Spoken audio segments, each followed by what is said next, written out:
Alright, so mahirap pala dito magano no, hindi pala siya kagaya sa Avida, sa Ion Tower na or sa ano sa Misachira no na or sa ano sa Verdun Park na pwede tayong magtanong sa taga front desk no per lobby nila para magtanong kung ano mag-check-in parang hotel ba no. So iba pala tong Seawind no. So wala silang front desk na makapagbigay ng ano ng contacts or makahanap ng contacts nila ng mga owner na magpapa transient or ang tawag nito overnight stay.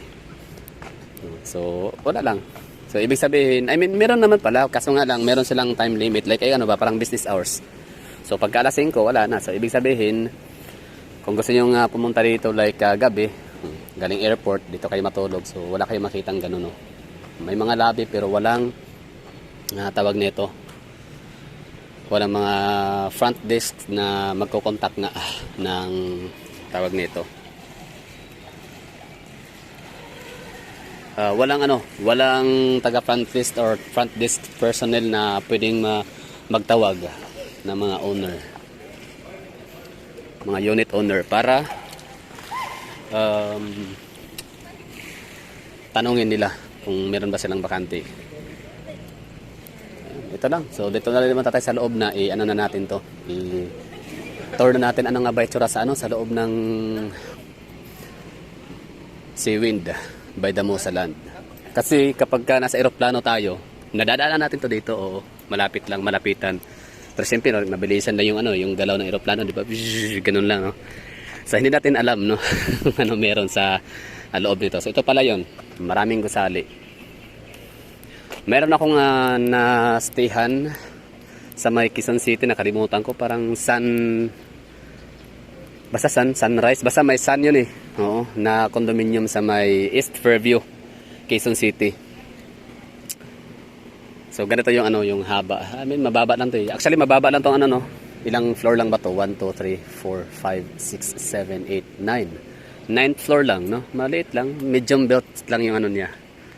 Yung kanyang medium rise yan, medium belt, medium rise yung gusali ng ng Damosa Land Seawind dito sa kilometer 11.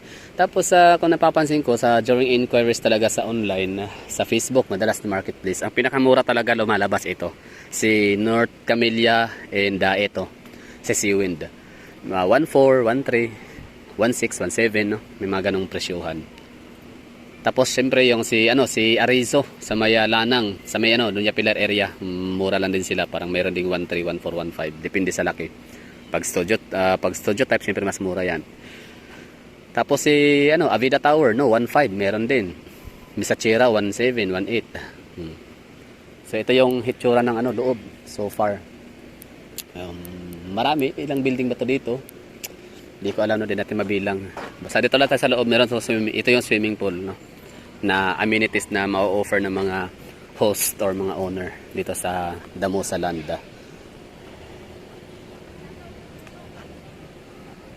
Seawind. Okay. Okay na rin to no.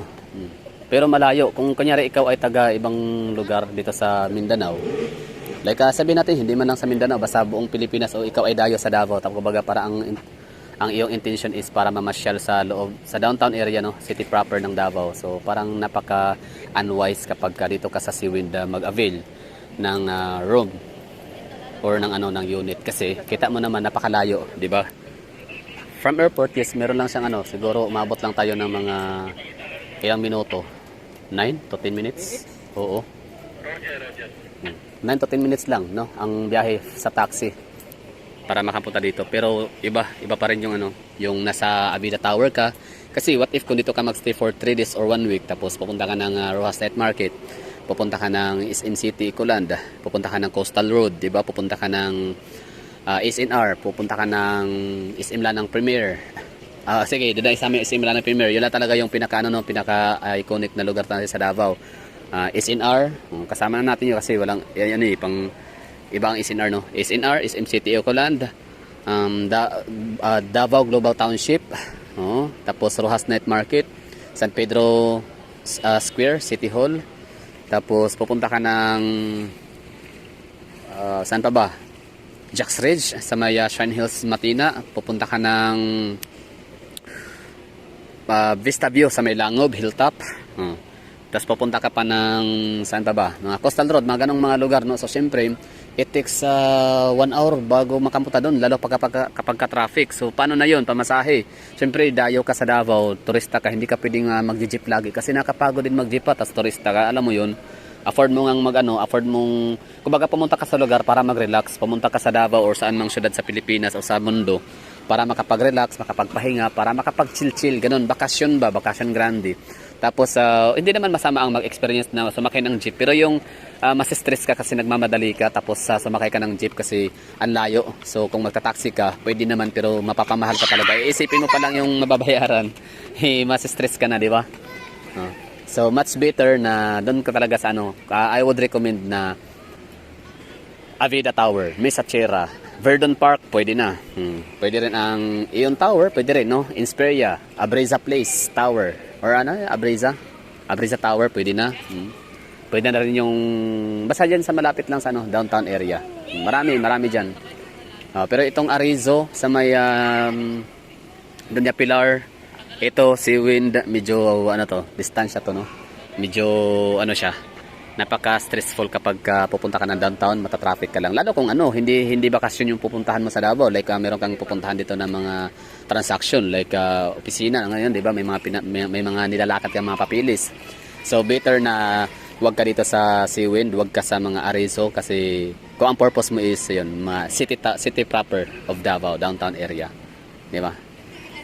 So, pero kung stay lang, bakasyon, gusto mo lang may matulugan, di ba? Or basta matulugan lang. So, pwede ka na dito. Itong lugar na to, pwede na siya. So, pasok na siya sa banga, no? Pwede na siyang piliin. Tsaka mura siya, syempre.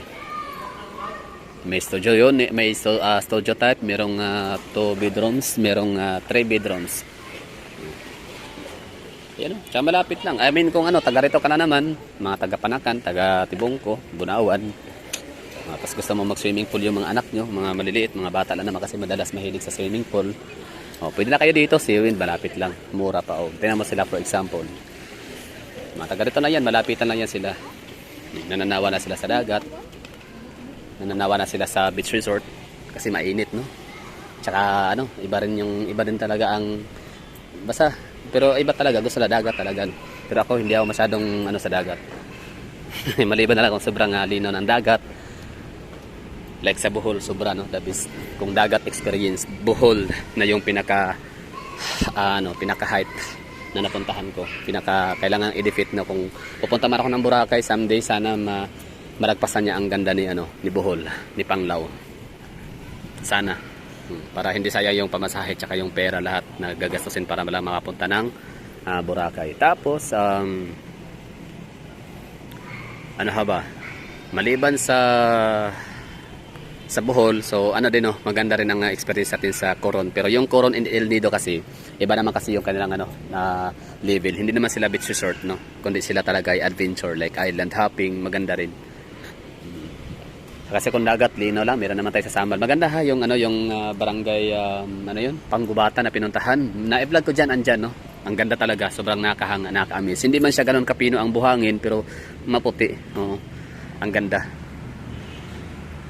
So, yun lang ang share ko sa inyo for today's video. Maraming salamat sa mga nanonood dyan. So, yun lang. Basta ang Seawind is hindi ko siya marirecommend. Para sa akin to, ha. Akin to, opinion ko yun. Pero syempre, meron tayo no? Meron tayong mga rason, kanya-kanyang rason kung bakit tayo gusto magstay sa isang lugar na yan. So, for example, ang rason nyo bakit kayo pupunta ng Davao is para magbakasyon, mamahinga, mamasyal, makita ang lugar ng Duterte family, mga Davaoenyo, no? Yung mga binablog natin gano'n nga ba kaganda. So, I would recommend na doon kayo sa downtown area mag-check-in. Wag dito sa Seawind or wag sa Arizo kasi napakalayo nun. It takes a lot of time para makapunta sa lugar. Okay, so that's all for today. And andyan na yata yung magiging host natin. So bye bye and ingat.